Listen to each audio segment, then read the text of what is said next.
ओम शांति। ईश्वर हमारे दुख दूर करना चाहते हैं।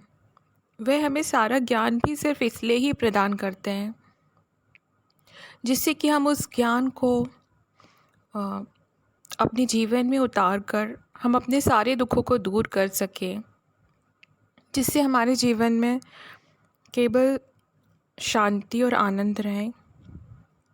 हम बाहर की परिस्थितियों पर डिपेंडेंट ना रहें, क्योंकि बाहर की सारी परिस्थितियों को ठीक करना हमारे हाथ में नहीं होता है। लेकिन हमें क्या सोचना है क्या नहीं, ये पूर्णतः सिर्फ हमारे ऊपर ही निर्भर होता है। तो ईश्वर हमें यह ज्ञान देते हैं कि कैसे ये 5 विकार काम, क्रोध, लोभ, मोह, अहंकार वास्तव में ये ही हमारे दुख का कारण होते हैं। यदि हम दुख का अनुभव कर रहे हैं, यदि हम किसी भी चीज़ से दुखी हुए हैं, तो यदि आप गहराई से सोचें, मनन चिंतन करें, तो कहीं ना कहीं इन 5 विकारों में से कोई एक विकार उस दुख का कारण ज़रूर होगा, क्योंकि ये 5 विकार हमारे अंदर हैं और हर मनुष्य के अंदर हैं।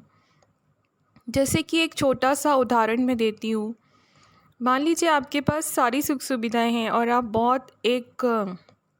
बहुत अमीर व्यक्ति भी हैं और आपको किसी चीज़ की कमी नहीं है, लेकिन आपके अंदर एक विकार है, मोह।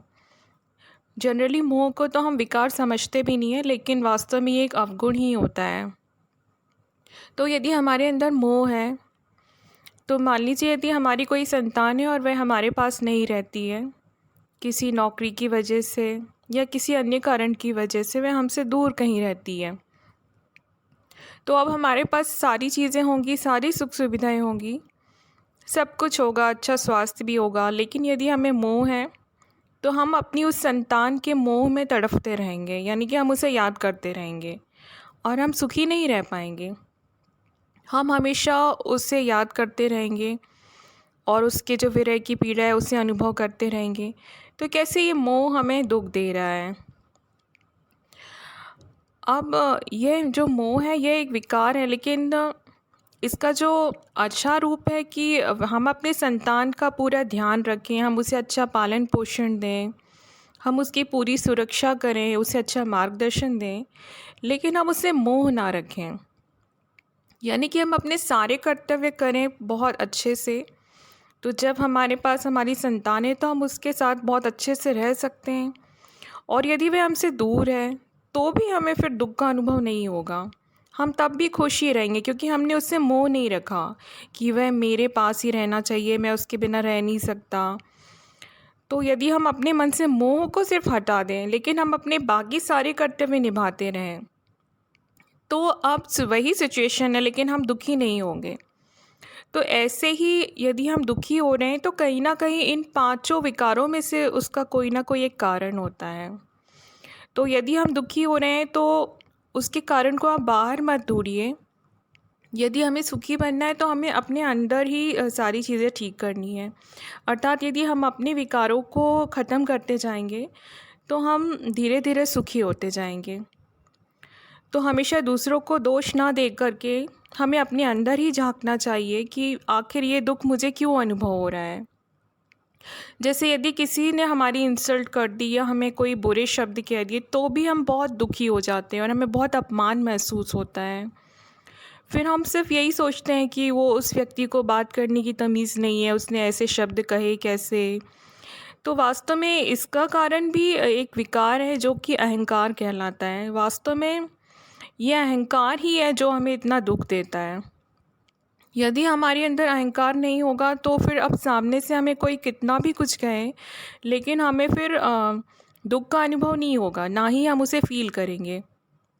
क्योंकि किसी व्यक्ति के कहने से ना ही तो कोई व्यक्ति कुछ हो जाता है। यदि हम उसे स्वीकार ही ना करें तो फिर वास्तव में तो जो व्यक्ति जैसा है वो वैसा ही रहेगा। आप उसे अच्छा कहें या बुरा कहें, पर वह व्यक्ति तो जैसा है वैसा ही है। तो इसलिए दूसरों के कहने पर हमें इतना डिपेंडेंट नहीं होना चाहिए। तो यदि हम अपने अहंकार को भी कम कर देते हैं और ख़त्म ही कर दें तो फिर तो हम इस दुख से पूरी तरह से बच जाएंगे। तो विकार हमारे अपने ही अंदर है। यदि हमारा अहंकार कम होता जाएगा और यदि पूरा ही समाप्त कर दिया है तब तो कोई व्यक्ति कुछ भी कहता रहे, आपको कभी बुरा नहीं लगेगा, क्योंकि किसी के कहने से ना तो आप वह हो जाते हैं, आप जो है आप वहीं रहेंगे। आप सिर्फ खुद पर ही विश्वास रखें कि आप सही कर रहे हैं या गलत कर रहे हैं।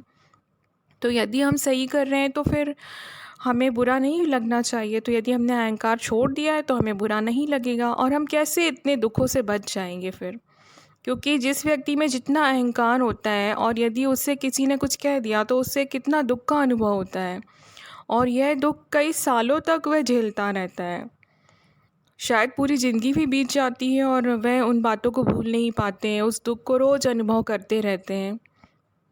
और हमेशा तो हम यही सोचते हैं ना कि उसकी गलती थी, उसने ऐसा क्यों बोला, लेकिन कारण तो हमारे अंदर ही था। हमने कभी सोचा ही नहीं कि इस दुख का कारण तो हमारा अपना अहंकार है।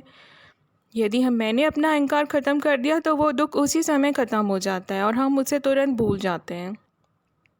तो हर दुख का कारण ये 5 भूत ही होते हैं जो कि हमारे अंदर है। तो इसलिए ईश्वर आकर हमें ये ज्ञान देते हैं कि इन विकारों को हमें छोड़ना है। तो जैसे जैसे हम ये सारी बुराइयों को छोड़ते जाते हैं और यदि हम ईश्वर को याद करते रहें तो ये बुराइयां धीरे धीरे अपने आप ही चली जाती हैं। तो इसलिए ईश्वर को याद करने से हमारा जीवन सुखमय बनता जाता है। तो इसलिए यदि हम दुखी हो रहे हैं तो कभी दूसरों को दोष ना दें, उसका कारण कहीं ना कहीं हमारे ही अंदर होता है। तो इसलिए जो भी ठीक करना है वो हमें खुद के अंदर ठीक करना है, अपनी सोच को बदलना है, क्योंकि बाहर जो हो रहा है वह वैसे भी हमारे हाथ में नहीं होता है और वह रास्ता भी गलत है। क्योंकि हम बाहर की हर परिस्थिति को ठीक नहीं कर सकते, लेकिन हम अपने मन को स्वयं ज़रूर ठीक कर सकते हैं। और यदि हम ही बदल जाते हैं तो धीरे धीरे हमारी सारी बाहर की जो परिस्थितियाँ हैं वह भी धीरे धीरे अच्छी होने लगती हैं। तो इसलिए जो भी वर्क करना है, जो मेहनत करनी है, वो खुद को सुधारने में करें, हमेशा खुद के अंदर ही जाकें और अपनी बुराइयों को दूर करने की कोशिश करें, ना कि हम दूसरों की बुराइयां देखते रहें। क्योंकि ईश्वर ने तो एक बहुत बड़े ज्ञान की बात बताई है कि हमें दूसरों की सिर्फ अच्छाई देखनी चाहिए। ये ईश्वर के महावाक्य हैं कि हम दूसरों की बुराई को कभी ना देखें, हमें दूसरों की सिर्फ अच्छाइयाँ ही देखनी चाहिए। और यदि आप इस सिर्फ एक ही सेंटेंस में यदि आप चिंतन करें तो आपको इसके हज़ारों फ़ायदे समझ में आएंगे। यदि आप इसको बहुत गहराई से समझें कि हम यदि सिर्फ दूसरों की अच्छाइयाँ देखना शुरू कर दें तो मुझे लगता है कि शायद सारे जितने झगड़े हैं वे सब समाप्त हो जाएंगे और हर घर में सुख शांति आ जाएगी। क्योंकि हर झगड़े की शुरुआत शायद कहीं ना कहीं इसी बात से शुरू होती है कि जब हम किसी दूसरे की कमी देखते हैं या दूसरे की बुराई को देखते हैं। तो ईश्वर ने तो ये कह दिया कि आप दूसरों की सिर्फ अच्छाइयाँ देखें। तो यदि हमने इस एक पॉइंट को भी पूरी तरह फॉलो कर लिया तो शायद से झगड़ा होना ही बंद हो जाएगा। तो इसलिए ईश्वर हमें कितना अच्छा ज्ञान प्रदान करते हैं, जो कि सिर्फ इतना अच्छा ज्ञान हमें सिर्फ ईश्वर ही दे सकते हैं। इसलिए हमें उनकी मुरली रोज़ सुननी चाहिए। वे हमारे जीवन को सिर्फ सुखी बनाना चाहते हैं। और यदि हम ईश्वर के बताए हुए ज्ञान को फॉलो करते हैं तो हमारे जीवन में बहुत सुख और शांति आने लगती है। इसे आप महसूस कर सकते हैं, जो कि और कहीं से भी प्राप्त नहीं की जा सकती है। तो इसलिए प्रतिदिन आप ईश्वर की मुरली ज़रूर सुनें, उनके ज्ञान को गहराई से सोचें और अपने जीवन में होते हुए परिवर्तन को महसूस करें। Thank you.